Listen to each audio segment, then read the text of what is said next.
Boys and girls, ladies and gentlemen, children of all ages, this is Jesse with the Common Nerd, bringing you pop culture and all things dirty through a common sense lens. And obviously, it's one of them situations where Cyberpunk 2077 was a huge, massive, insane cultural event there for a very long time. And for better or worse, the game ended up being a major hit throughout the world. Obviously, it had a very bad and rough start right from the get-go. It was one of those games that I had heard a lot about. I was super excited about. It was one of them situations where I was really excited to go out there and get it. And it's not very often that games truly excite me and get me to want to go in and play it. But I love the idea of the universe. I love the idea of all that kind of stuff. I really enjoyed the Deus Ex Machina game back in the day, Human Revolution. So this was something that geared me right up for this. I have friends that play the Cyberpunk tabletop that absolutely love it and know all about the history and the lore. And so it got me really excited for the game. But it was one of them situations where obviously the game initially became a giant bust because it was so broken and buggy. And as a guy that just recently played the game and finished it all the way through, including the Phantom Liberty DLC, it was something that I really enjoyed. And I'm glad I got to experience the game after all the bugs got fixed. Well, obviously, a lot of people out there,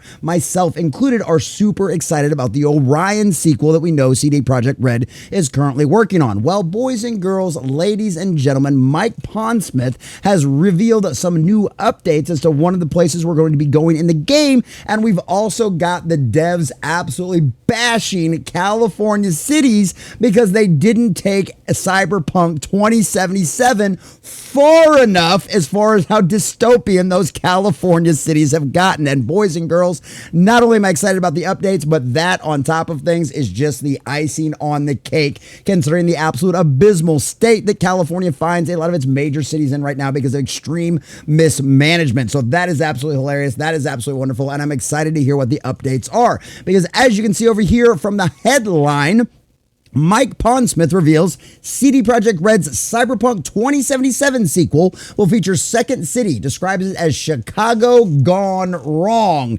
So essentially modern day Chicago? I don't know. I mean, the other devs for the game already said they didn't take it far enough with the California cities and how absolutely dystopian things have gotten just in the last few years.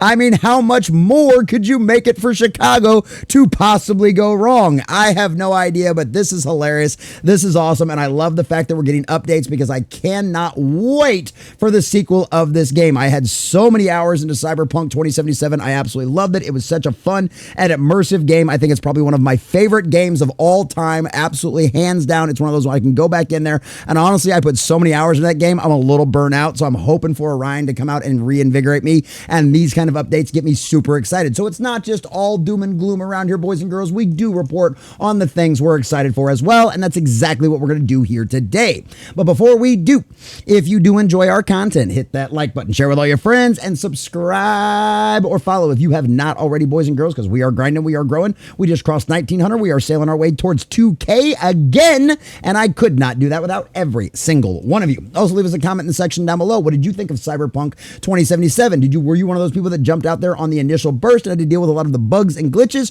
or you somebody like me who waited until later down the road when the game was absolutely perfect and was such a wonderful feel and enjoyable experience? Are you excited about Orion? Are you excited about the sequel? And are you glad to see that Mike Pondsmith is so intricately involved in the development of the next game? Let us know what you think about all that in the comment section down below. And if you'd like to support the channel, please check out the links in the description down below. Think about becoming a member of the channel where you get your name at the end credits of every single one of our videos and the live streams, as well as get you access to a bunch of cool emojis for use during the live streams, as well as get you access to our once a month member stream where you get to hang out with a bunch of other members and talk about just a bunch of crazy nerdy stuff along with me as well. So please check out that link in the description down below. All right, from John F. Trent over at Fandom Pulse. Mike Pondsmith, the creator of Cyberpunk's tabletop RPG, which was adapted into Cyberpunk 2077 by CD Projekt Red, shared new details about the developer's plan for a sequel. During an appearance at the Digital Dragon Conference in Poland, Pondsmith shared, "Last week, I was wandering around talking to different departments and seeing what they have. I spent a lot of time talking to one of the environment guys, and he was explaining how the new place on Orion, because there's another city we visit. Not telling you any more than that, but there's another city we visit. Night City is still there." So that's really cool. That tells us a lot about the game entirely. And I don't know about you guys, but I've literally spent way too many hours of my life listening to lore videos on YouTube about all the kind of different possibilities that this could open up. You know, whether it brings in some past characters that seem kind of absent from Cyberpunk 2077 that a lot of characters wanting to actually see, or if it be just the whole fact that we get to explore a new city, deal with maybe different corporations, maybe deal with some of the corporations we didn't see in 2077, or maybe just some brand new villains, or who knows what kind of wonderful things we could get into. But the fact that we get to explore 2 cities and not just one, I don't know if it's going to be expansive as what Night City is, but imagine having us even half the size or a quarter of the size of what Night City was to explore in a whole nother game. I mean, you're talking double the size, double the fun, double the amount of hours you get out of the game. I mean, this just sounds like absolutely a wonderful good time. So that's a great reveal that we know we are going to get to go to 2 distinct cities, and that could be a lot of fun and be very fascinating to see. I mean, that gives you plenty of places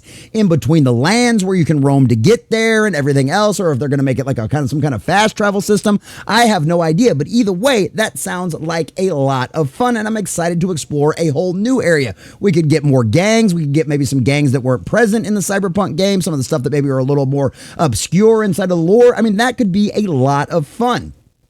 And so Pondsmith continues, says, and I remember looking at it and going, yeah, I understand the feel you're going for this, and it really does work. And it doesn't feel like Blade Runner. It feels more like Chicago gone wrong. And I like the idea of that too, not trying to cop too much from the Blade Runner aesthetic. Obviously, you can see aspects of that, but you can see aspects of Blade Runner in a lot of different movies and developments, IPs, stuff like that. But I do like that idea, is trying to avoid too many comparisons compared to their own thing. Try to make Cyberpunk its own thing and distinct from all of these other things. Obviously, just like any other major IP or any game or any of that kind of stuff out there, it's going to have influences from other places and stuff like that, but you want to have it set distinct from its own world. And if you've got game designers that are doing that kind of thing, that's always a very good sign. And I love the fact that Mike Pondsmith's literally just wandering around, checking in, seeing what everybody's doing, how's things going, that makes it that means you're going to end up having something that is a lot more faithful to the source material. It's going to feel a lot more like that traditional experience.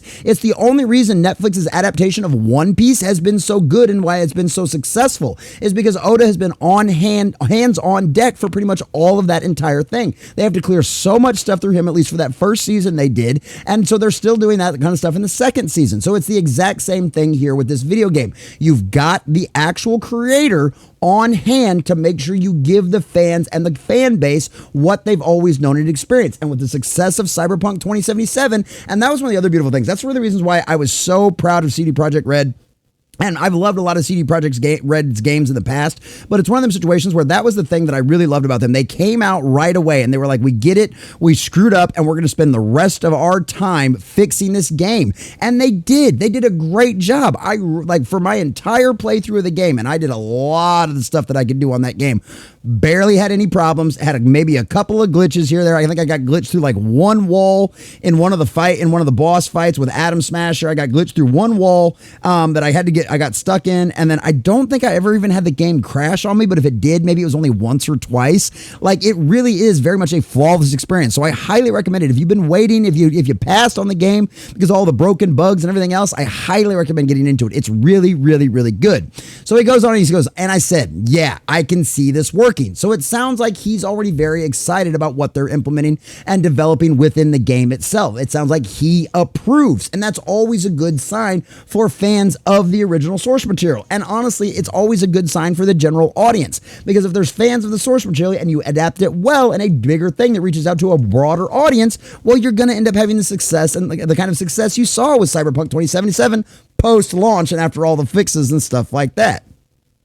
So interestingly, Pondsmith's comments come after CD Projekt Red associate game director Paul Sasko revealed that the first game was not dystopian enough after he'd visited multiple cities in California. So like I said, this all ties into the whole Chicago, but much worse. How much worse could you make it than current Chirac right now? I mean, that's literally what they call it. There are people proud of that. The reason why they started calling that is literally because there was more people losing their lives there than in Iraq on a daily basis at the height of the war. Like, that's insane.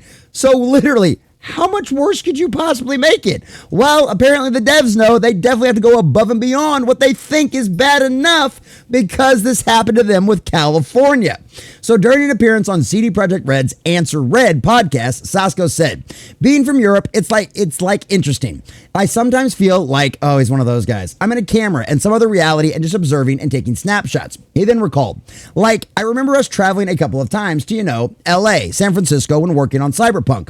And then after we sort of did the game, we shipped it. And I did even more traveling. Now when I'm in the US, I see that we didn't push the envelope far enough in some places." As an example, he pointed out to the homeless crisis in California. For instance, let's say the homeless crisis, and so on. Like when I look at it, I'm like, we weren't like far enough in 77. We thought that we were like dystopian, but we just touched the surface.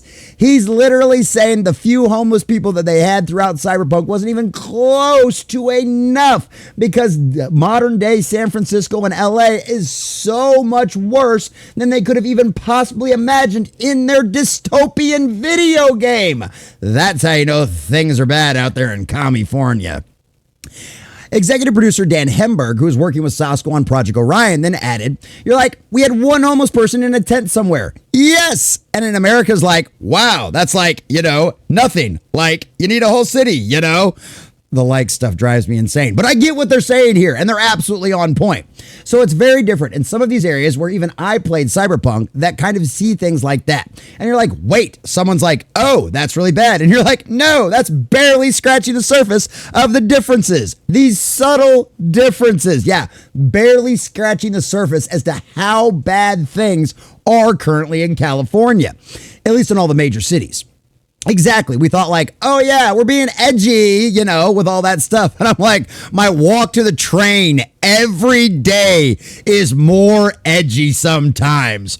Real life modern day California, according to Cyberpunk's own developers for Orion, is worse than the dystopian world they created in Cyberpunk. That is absolutely hilarious. But I'm glad to hear the updates from Pondsmith. I'm glad to hear that things are going well. I'm glad to hear that things are progressing, that we're going to have 2 cities to explore in Cyberpunk Orion. I'm really excited about this. Like I said, I love the first game. This is one of those things that I am cautiously optimistic about. I really do hope Cyberpunk 2077 or Cyberpunk 2078 or Cyberpunk Orion or whatever they decide to call it ends up being really good.